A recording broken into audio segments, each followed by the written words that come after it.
सोनं पांघरून चिंध्या विकायला बसलो, गिऱ्हाईक हटता हटेना आणि चिंध्या पांघरून सोनं विकायला बसलो, गिऱ्हाईक येता येईना अशी अवस्था काही बोलघेवड्यांनी केली. आम्ही धाडसी माणसं आहोत, पळपुटे नाहीत. आबांच्या घरात उमेदवारी कोणी कोणी मागितले हे काढायला लावू नका. माजी खासदार संजय काका पाटील यांचे रोहित पाटलांवर गंभीर आरोप. तासगाव नगर परिषद रोहित पाटील यांच्या गटाला धक्का देत मिळवला विजय.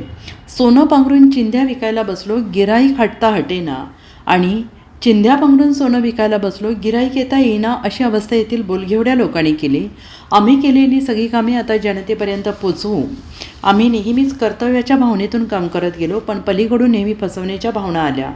समोरच्याने फोटोवरून राजकारण केलं. रोहित पाटील यांच्या आईंना आर आबा यांच्यानंतर उमेदवारी दिली गेली.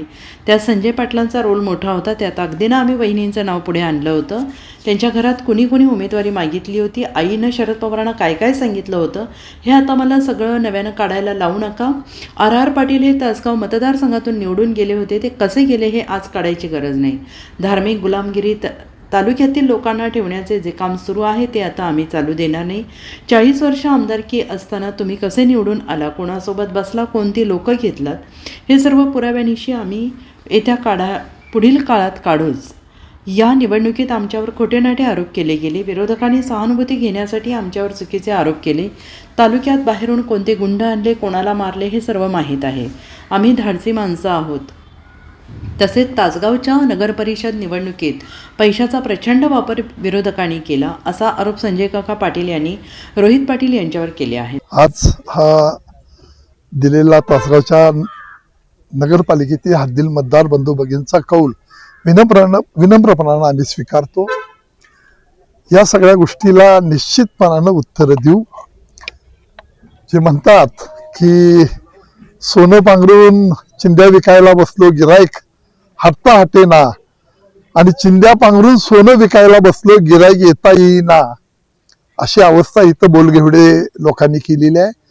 सगळा इथून पुढच्या काळामध्ये आम्ही केलेल्या कामाचा जनतेपर्यंत पोहोचवण्याचं काम करू. कर्तव्याच्या भावनेतून काम करत गेलो, पण दुसऱ्या बाजूला मात्र नेहमी फसवण्याच्या भूमिका आल्या. त्यांनी फोटोवरून राजकारण केलं.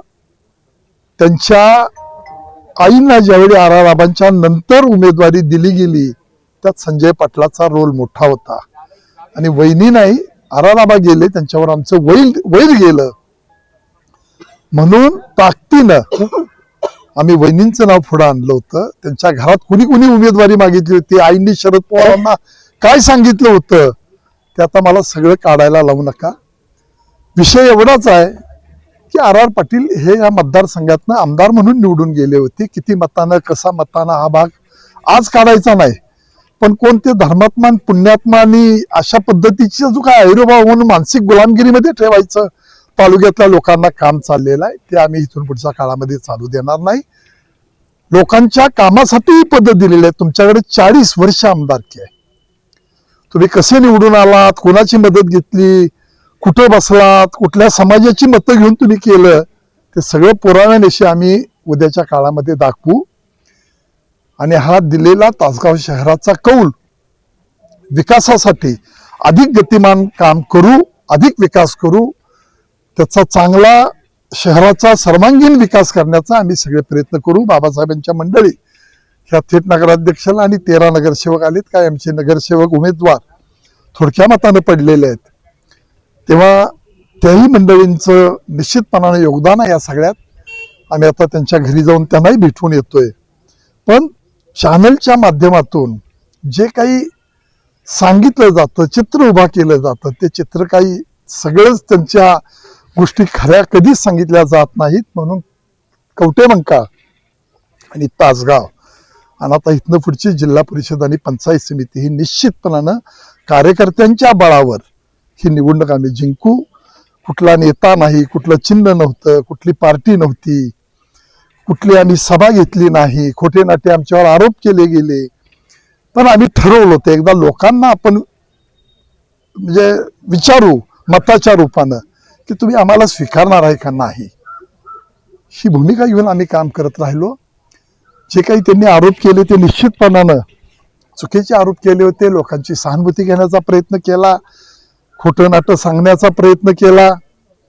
जिल्ह्यातले कुठले कुठले गुंड इथं आणले, कोणाकोणाला दहशतीखाली घालवलं, कोणाला त्रास देण्याच्या भूमिका घेतल्या, कुणाला मारलं, ह्या सगळ्या गोष्टी आहेत. पण आम्ही ठरवलं होतं या वेळेला आपण सगळं सुसून जो काय आपला अपप्रचार होतोय तो एकदा लोकांना खरा काय आहे ते कळावं म्हणून आम्ही एक सभा नाही, प्रेस नाही, कुठल्याही पद्धतीने कुठल्या नेत्याला बोलवलं नाही. सुजातदादा तेवढे आले होते, त्यांची आणि आमची आघाडी होती. तुम्ही त्यांचा सत्कार केलेला होता. आता विकास आघाडी लढवलेली आहे. आता पुढे तुम्ही अजित पवारांच्या गटात जाणार काय दुसरीकडे? आज तरी काही निर्णय नाही, पण निश्चितपणानं या सगळ्या गोष्टीवर कार्यकर्त्यांशी बोलून आम्ही निर्णय घेऊ. सांगली महापालिकेची निवडणूक चाललेली आहे. जिल्हा परिषद पंचायत समिती 2-3 दिवसात येतील. कार्यकर्त्यांचं बळावर ही कार्यकर्त्यांची निवडणूक आहे. आम्ही सगळ्या ताकदीनं या निवडणुकीमध्ये उतरतोय. पुढे येणाऱ्या जिल्हा परिषद पंचायत समितीमध्ये सुद्धा उतरणार आहे. लास्ट दिवशी सुद्धा काका तुमच्यावर आरोप झाला होता की बोगस मतदानाचा अंगावर जाण्या इतपत वादावाद त्या ठिकाणी कार्यकर्त्यांमध्ये घडले होते. काय आहे, त्यांना आजपर्यंत थोडंसं आम्ही धाडशी माणसं आहे आणि गांडू माणसं नाही. त्यामुळे आमच्या साहसाचा, धाडसाचा अपप्रचार करून त्यांना आतापर्यंत राजकारण साधलं गेलं. ज्या दिवशी आम्ही हे थांबू त्या दिवशी या शहरामध्ये कुठले कुठले नामचीन गुंड येऊन कोणाकोणाच्या प्रॉपर्ट्या घेतील हे आपणाला थांबल्यानंतर कळेल. पण थांबणारी नाही. लोकांनी आपल्याला बळ दिलंय, मोठं केलंय. लोकांसाठी कायम लढत राहणार. सगळे प्रयोग त्यांनी केले. पैशाचा प्रयोग केला, पार्टी त्यांची होती, अनेक पार्टींना त्यांनी सपोर्ट करण्याच्या भूमिका घेतल्या दुसऱ्या पक्षांनी, आमची जिरावी म्हणून. पण लोकांनी त्यांच्या आशीर्वादानं पुन्हा तिसऱ्यांदा नगरपालिकेमध्ये सत्ता दिली. चांगलं काम करू.